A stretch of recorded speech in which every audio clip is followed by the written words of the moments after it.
Hi, hello, welcome to Vlog Life with Praveena Saravanan. Hope you are all doing good. நம்ம சேனலுக்கு மறக்காமல் like பண்ணுங்கள், comment பண்ணுங்கள், share பண்ணுங்கள் அண்ட் சப்ஸ்கிரைப் பண்ண மறந்துடாதீங்க. அப்படியே பெல் ஐக்கான் ப்ரெஸ் பண்ணிக்கோங்க. அப்போ தான் நான் ரெகுலராக போடுற வீடியோஸ் எல்லாமே உங்களுக்கு அப்டேட் ஆகும். இன்றைக்கி நம்ம சேனலில் பார்க்க போகிறது திண்டுக்கல் தலப்பாக்கட்டி சிக்கன் பிரியாணி தான் பார்க்க போகிறோம். உங்களுக்கு பார்த்தாலே தெரியும் எவ்வளோ சூப்பராக வந்திருக்குன்னு. வாங்க வீடியோக்குள்ளே போகலாம். இப்போ ஃபஸ்ட் நம்ம எடுத்தோடனே பிரியாணியோட பேஸ்க்கு நம்ம எல்லாமே ரெடி பண்ணிக்கலாம். ஸோ பேஸ்க்கு வந்து பார்த்திங்கன்னா நான் 2-3 பெரிய வெங்காயம் எடுத்திருக்கேன். நல்லா பொடியாக வெட்டி எடுத்துக்கோங்க. அடுத்தது பேஸ்ட்டுக்கு ரெடி பண்ணிக்கலாம். இப்போது ஒரு கையளவு வந்துட்டு நான் புதினா எடுத்திருக்கேன். அப்புறம் கொஞ்சோண்டு கொத்தமல்லி அரைக்கிறதுக்கு நல்லா வாஷ் பண்ணி கழுவி நீட்டாக எடுத்து வச்சுக்கோங்க.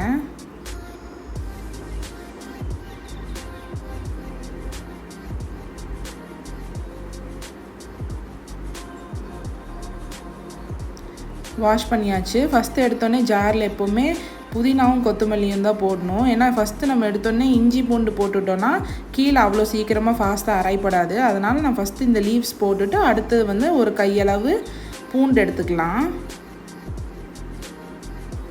பெருசாக பூண்டு இருந்துச்சுன்னா வைங்களேன், நீங்கள் ஒரு 7-8 பூண்டே உங்களுக்கு சரியாக போயிடும். சின்ன பூண்டுங்கிறதுனால உங்களுக்கு ஜாஸ்தியாக இருக்குது பாருங்கள், ஒரு கையளவு.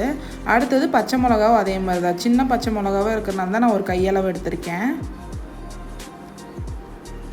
அடுத்தது ஒரு கையளவு ஒரு 7-8 துண்டு இஞ்சி. அடுத்தது பிரியாணி ஸ்பைசஸ் எல்லாமே ஆட் பண்ணிக்கோங்க. பட்டை, கிராம்பு, ஸ்டாரு, சோம்பு, ரோஸ் பெட்டல்ஸ் எல்லாமே ஆட் பண்ணியிருக்கேன்.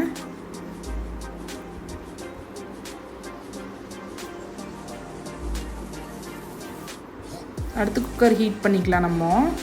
அதுக்குள்ளே நம்ம வந்து பிரியாணிக்கு வந்து நான் சீரக சம்பா அரிசி தான் எடுத்திருக்கேன். ஊற வச்சுக்கலாம். 3.5 கப்பு சீரக சம்பா அரிசி எடுத்துக்கலாம். இன்றைக்கி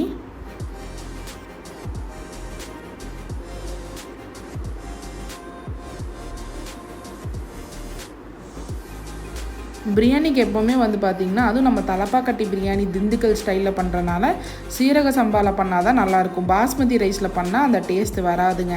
ஸோ வந்து நீங்கள் சீரக சம்பா எடுத்துக்கோங்க. இப்போ 3.5 கப் போட்டாச்சு இல்லைங்களா. நல்லா வாஷ் பண்ணி நல்ல தண்ணியை ஊற்றி ஒரு நம்ம பிரியாணி சிக்கனில் குக் ஆகிற வரைக்கும் ஊற வச்சுக்கோங்க. இப்போ குக்கர் ஹீட் ஆயிடுச்சு. நம்ம குக்கிங் ஆயில் ஆட் பண்ணிக்கலாம். ஒரு 7 to 8 ஸ்பூன்ஸ் ஆட் பண்ணியிருக்கேன் நான் இப்போ பார்த்தீங்கன்னா. நெக்ஸ்ட்டு ஒரு 2 டீஸ்பூன்ஸ் வந்து கீயை போட்டுக்கோங்க. அடுத்தது வந்து நான் ஒரு 3-4 பச்சை மிளகாய் ஆட் பண்ணிக்கிறேன். அப்புறம் பிரியாணி ஸ்பைசஸ் எல்லாமே ஆட் பண்ணிக்கோங்க. பிரியாணி இலை, பட்டை, கிராம்பு, ஸ்டார் இதெல்லாமே ஆட் பண்ணிக்கோங்க. அப்புறம் வந்து பார்த்திங்கன்னா நான் இப்போது பச்சை மிளகாய் ஆட் பண்ணியிருக்கேன் இல்லையா, அது வந்து நான் கீரி தான் போட்டிருக்கேன். ஃபுல்லாக கட் பண்ணி போடாதீங்க. அடுத்தது வந்து நம்ம கட் பண்ணி வச்சுருக்கிற பொடியாக நறுக்குனா வெங்காயத்தை ஆட் பண்ணிக்கலாம்.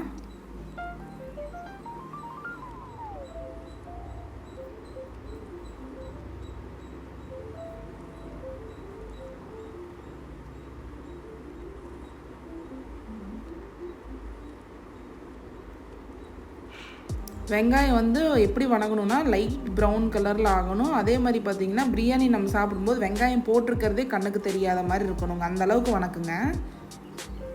அடுத்தது மீன்வைல் வெங்காயம் வெந்துட்டு இருக்கும்போதே வந்து பார்த்திங்கன்னா நம்ம தக்காளி ஒரு பெரிய தக்காளி மட்டும் எடுத்திருக்கேன். அது நல்லா ஃபைனாக சாப் பண்ணிக்கோங்க. அதுவும் வெங்காயம் நல்லா வணக்குனதுக்கப்புறமா லைட் ப்ரௌன் ஆனதுக்கப்புறமா ஆட் பண்ணிக்கோங்க.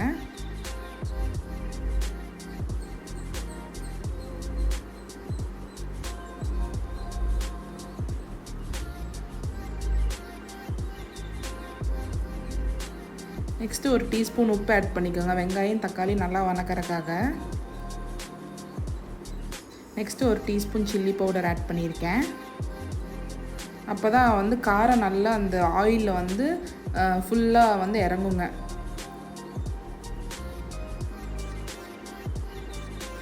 அதனால தான் ஸ்டார்டிங்லேயே வந்து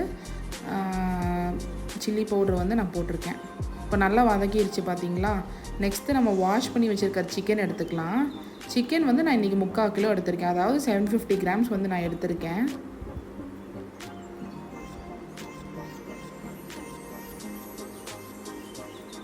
நல்லா வாஷ் பண்ணி ஆட் பண்ணியிருக்கேன். நல்லா மிக்ஸ் பண்ணி விட்டுக்கோங்க. இதில் கொஞ்சம் கொஞ்சமாக ஆட் பண்ணிக்கோங்க. நீங்கள் அட் அ டைமில் போட்டிங்கன்னா சிக்கன் வந்து உங்களுக்கு தூக்கி வதக்கிற கஷ்டமாக இருக்கும். அதனால் கொஞ்சம் கொஞ்சமாக தூக்கி வதக்கிக்கோங்க.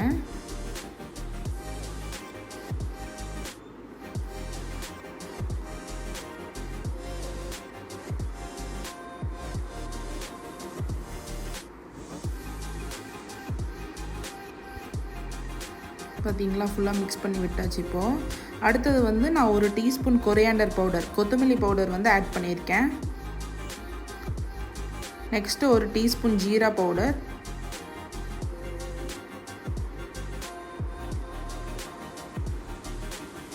நெக்ஸ்ட்டு பார்த்திங்கன்னா 1 டீஸ்பூன் பெப்பர் பவுடர் ஆட் பண்ணியிருக்கேன். அகெயின் மறுபடியும் பார்த்திங்கன்னா 1 டீஸ்பூன் சில்லி பவுடர் ஆட் பண்ணிக்கலாம் நம்ம இப்போது இந்த ஸ்டேஜில். ஃபஸ்ட்டு வந்து நான் கொஞ்சம் தான் ஆட் பண்ணேன், காரத்துக்கு ஏற்ற அளவு தான் நம்ம சில்லி பவுடரு. வெங்காயம் தக்காளி வேகிற அளவுக்கு நம்ம ஆட் பண்ணிட்டோம் இல்லைங்களா. நெக்ஸ்ட்டு உப்பும் அதே மாதிரி தான். இப்போ சிக்கனுக்கு வந்து நல்லா காரம் பிடிக்கிறதுக்காக தான் நம்ம இந்த ஸ்பைசஸ்லாம் போடுறோம். அப்புறம் உப்பு அதே மாதிரி தான். ஃபஸ்ட்டே நான் இது வெங்காயம் தக்காளி வதக்கும் போதே உப்பு போட்டு இப்போவும் வந்து உப்பு போட்டுக்கோங்க.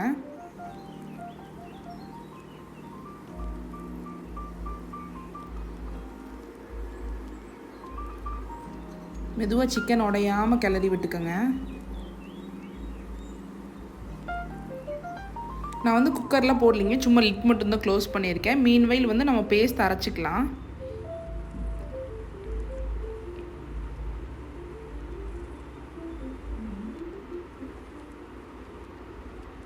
நல்லா பேஸ்ட் ஆயிடுச்சு ஸ்மூத்தாக. இப்போ லிட் ஓப்பன் பண்ணிவிட்டு கொஞ்சம் வதக்கி விட்டுக்கோங்க. ஃபஸ்ட்டு கீழே அடி பிடிக்காமல் இருக்கான்ட்டு.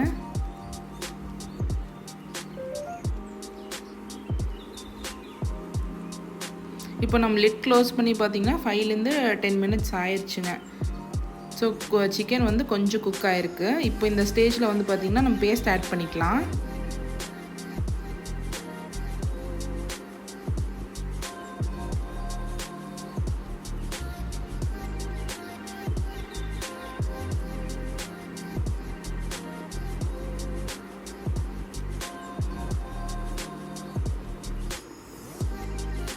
ஸோ நம்ம போட்டிருக்கிற பிரியாணி ஸ்பைசஸ்ஸு, அப்புறம் புதினா, கொத்தமல்லி, இஞ்சி பூண்டு இதெல்லாமே பாருங்கள் நல்லா அரைச்சி இதுக்குள்ளே ஆட் பண்ணியிருக்கோம்.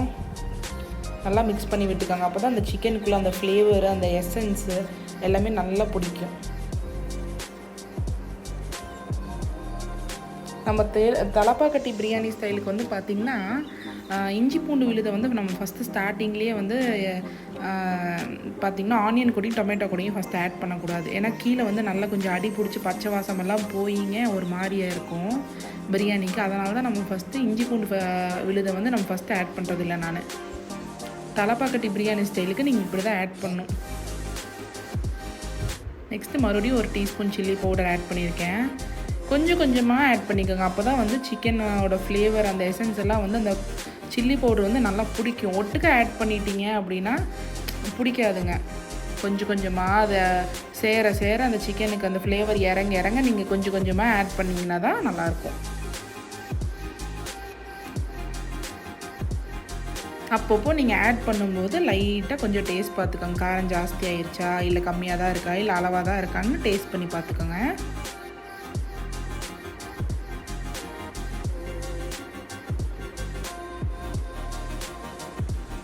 இதுக்கு நீங்கள் தண்ணியே ஊற்ற வேண்டாம். சிக்கன்லேயே நல்லா தண்ணி விட்டுருக்கு. ப்ளஸ் வந்து நம்ம கிரேவியும் ஆட் பண்ணியிருக்கறனால பேஸ்ட்டு அதுலேயே வெந்துடும் சிக்கனை.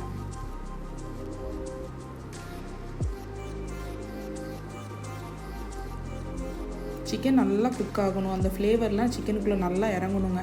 அப்போ தான் வந்து பிரியாணி டேஸ்ட்டு சூப்பராக வரும். இப்போது நம்ம 3.5 கப் அரிசி எடுத்துருக்கோம் இல்லைங்களா, சீரக சம்பா. அதனால் நான் 7.5 டம்ளர் தண்ணி வந்து ஆட் பண்ணியிருக்கேன்.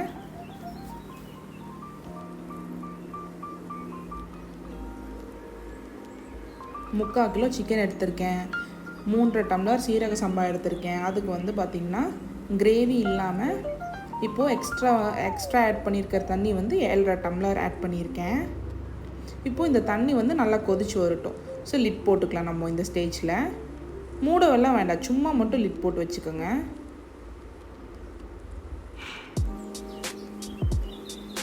அகெயின் வந்து பார்த்திங்கன்னா கொஞ்சோண்டு கொத்தமல்லி ஒரு அரை கை அளவு எடுத்து வச்சுருக்கேன் வாஷ் பண்ணி. அரைச்சது போக பார்த்திங்கன்னா கொஞ்சம் புதினா வந்து மேலே ரைஸ்குள்ளேயே போட்டுடலாம். நம்ம நல்லா வெந்து வந்துடும். இந்த ஃப்ளேவர் அண்ட் எசன்ஸ் வந்து இன்னும் கொஞ்சம் நல்லா இறங்குங்க. ஸோ புதினா மட்டும்தான் போட்டிருக்கேன். நான் இந்த ஸ்டேஜில் கொத்தமல்லி ஆட் பண்ணல. நான்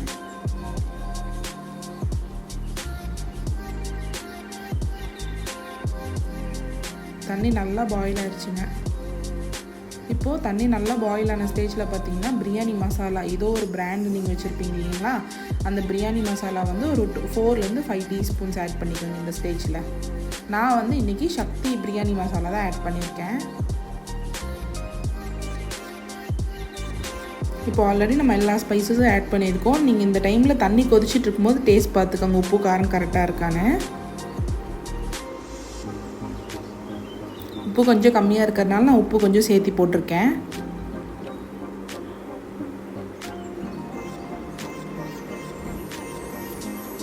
கொஞ்சமாக பிரியாணி மசாலாவும் கொஞ்சம் போட்டிருக்கேன் நான் பத்தலைன்னு. நல்லா பாயில் ஆகட்டும். எனக்கு கொஞ்சம் காரமும் பத்தலை, அதனால் ஒரு டீஸ்பூன் சில்லி பவுடர் இன்னும் கொஞ்சம் எக்ஸ்ட்ராவாக போட்டுக்கிறேன். நல்லா ஸ்பைஸியாக வேணும்னு நினைக்கிறவங்க போட்டுக்கலாம். இன்னும் கொஞ்சம் சில்லி பவுடர் கூட சேர்த்து இப்போ நம்ம ஊற வச்சுருக்கிற சீரக சம்பாவை எடுத்து போட்டுடலாம். இதுதான் பார்த்திங்கன்னா ஹீரோ ஆஃப் த டிஷ்ஷு. நம்ம என்ன அரிசி போடுறோம், அது பழைய அரிசியா புது அரிசியாங்கிறது இருக்குங்க. இது நல்லா பழைய அரிசி, சீரக சம்பா அரிசி. ஸோ அதை ஆட் பண்ணியிருக்கேன். இதுதான் ஆக்சுவலி பார்த்திங்கன்னா ஹீரோ ஆஃப் த டிஷ். நான் இன்றைக்கி 3 டம்ளர் அரிசி ப்ளஸ் 3/4 கிலோ சிக்கன் எடுத்துருக்கறனால குக்கரே வந்து பார்த்திங்கன்னா மூழ்கிருச்சுங்க, இல்லை நிறைஞ்சி வெளியே வந்துருச்சு. ஸோ ஒன்றும் பிரச்சனை இல்லைங்க. இந்த தண்ணி வந்து அரிசி வேக வேக வற்றிடும், சரிங்களா? அதனால் மெதுவாக கிளறி விட்டுக்கோங்க. அரிசி சுண்டும் பாருங்க. இப்போ எப்படி சுண்டுன்னு மட்டும் பாருங்கள். நம்ம வந்து அரிசி கொதிச்சுட்டு இருக்கும்போது நம்ம போடுறீங்களா, தண்ணி ஊற்றினோடனே வந்து கொதிச்சோடனே அரிசி போட்டுட்டு சில பேர் என்ன பண்ணுவாங்கன்னா அப்படியே லிட் போட்டு ஃபுல்லாக வந்து மூடி வச்சுருவாங்க. அது வந்து அந்த ஸ்டைல், அந்த ரெசிபி ஸ்டைல் எதுவுமே வந்து இது செட் ஆகாது. தலப்பாக்கட்டி பிரியாணிக்கு சிக்கன் பிரியாணி பண்ணணும்னு நினைக்கிறவங்க, அதுவும் திண்டுக்கல் ஸ்டைலில் பண்ணணும்னு நினைக்கிறவங்க வந்து பார்த்திங்கன்னா ஃபுல்லாக தம் போடுற மாதிரியே தான் பிரியாணி வந்து அரிசி ஃபுல்லாக ஒரு 75% குக் ஆனதுக்கப்புறம் தான் நம்ம லிட்டே க்ளோஸ் பண்ணுங்க. லிட் க்ளோஸ் பண்ணதுக்கப்புறமும் வந்து பார்த்திங்கன்னா ஸ்டவ் சிம்லேயே தான் இருக்கணும், ஓகேங்களா? அப்போ தான் அந்த ரெசிபி அந்த ஸ்டைல்லாம் வரும். ஃபுல்ஃபில்லிங்காக இருக்கும் உங்களுக்கு சாப்பிடும்போது. ஓகே, தலப்பாக்கட்டி ஸ்டைலில் நம்ம சாப்பிட்டோம் அப்படிங்கிற அந்த ஃபீலிங் இருக்கும். இல்லைனா யூஷுவல் சிக்கன் பிரியாணி மாதிரி ஆயிருங்க. நான் சொல்கிற அந்த டிப்ஸ் எல்லாம் நடுவில் ஃபாலோ பண்ணிக்கோங்க. ஃபாலோ பண்ணாதவங்க வந்து பார்த்திங்கன்னா யூஷுவல் சிக்கன் பிரியாணி மாதிரி ஆயிரும். பார்த்திங்கன்னா அரிசி வந்து நல்லா வெந்து வந்திருக்கு, தண்ணியும் கொஞ்சம் நல்லா வற்றிருச்சு. இதுக்கு தான் தண்ணி பாயில் ஆகிட்டு இருக்கும்போது அரிசி போட்டோன்னே மூட வேண்டான்னு இதுக்கு தான் நான் சொன்னேன். நான் நல்லா ஃப்ளேவர் இன்க்ரீடியன்ட்ஸ் நம்ம ஆட் பண்ணியிருக்கிறதால நல்லா இறங்கியிருக்கு பாருங்கள் இந்த ரெசிபிக்குள்ளே. ஸோ இந்த ஸ்டேஜில் அரிசி ஒரு 75% குக் ஆயிடுச்சு. இந்த ஸ்டேஜில் நம்ம லிட் க்ளோஸ் பண்ணி விசில் விட்டுக்கலாம். அது ரொம்ப மினிமலான விசில் தான், ஒரு ஃபுல் விசில்லாம் வரக்கூடாதுங்க. நம்ம சிம்லியே தான் வச்சு நான் இது பண்ண போகிறேன். லைட்டாக விசில் வர மாதிரி காற்று தான் வரும், ஃபுல் விசில்லாம் வரக்கூடாதுங்க, கீழே அடி பிடிச்சிரும் அப்புறம். இப்போ வந்து நான் 15 மினிட்ஸ் வந்து பார்த்திங்கன்னா தம் பண்ணியிருக்கேன். இப்போ நம்ம ஒரு கடாய் மாதிரி ஒரு பெரிய வடைச்சட்டி எடுத்து அதில் கமுத்திடலாம்.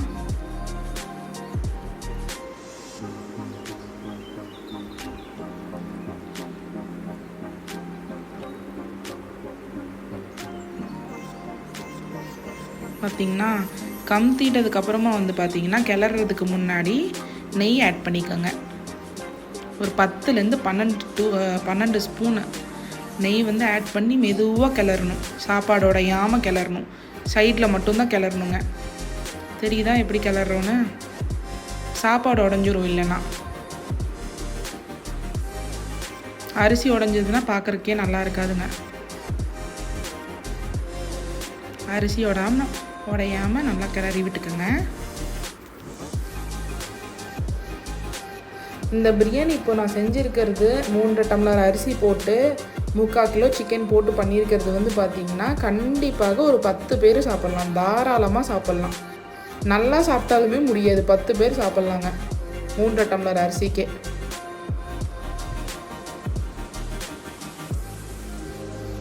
இப்போ இந்த ஸ்டேஜில் லெமன் ஃப்ளேவர் பிடிக்கும் அப்படிங்கிறவங்க ஒரு 4லேருந்து 5 டீஸ்பூன் லெமன் ஜூஸ் கூட ஆட் பண்ணிக்கலாம். இன்னும் சூப்பராக வருங்க சாப்பாடு டேஸ்ட் பண்ணி பார்த்திங்கன்னா. இப்போ நான் இது கலக்கி விட்டதுக்கப்புறமாவே பார்த்திங்கன்னா ஒரு 5லேருந்து 10 மினிட்ஸ் நல்லா கொஞ்சம் சூடு ஆறுற வரைக்கும் விட்டுட்டேன் நான். அப்புறமா நம்ம ஹாட் பாக்ஸில் ட்ரான்ஸ்ஃபர் பண்ணிக்கலாம்.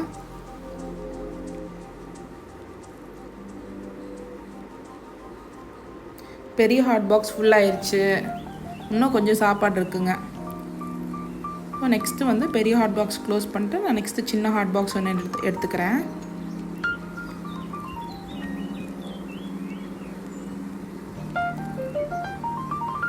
பாருங்கள், பார்க்கும்போதே எனக்கு அப்படியே கிளற எனக்கு அப்போவே டக்குன்னு எடுத்து சாப்பிட்றலாம் அப்படிங்கிற மாதிரி இருக்குங்க.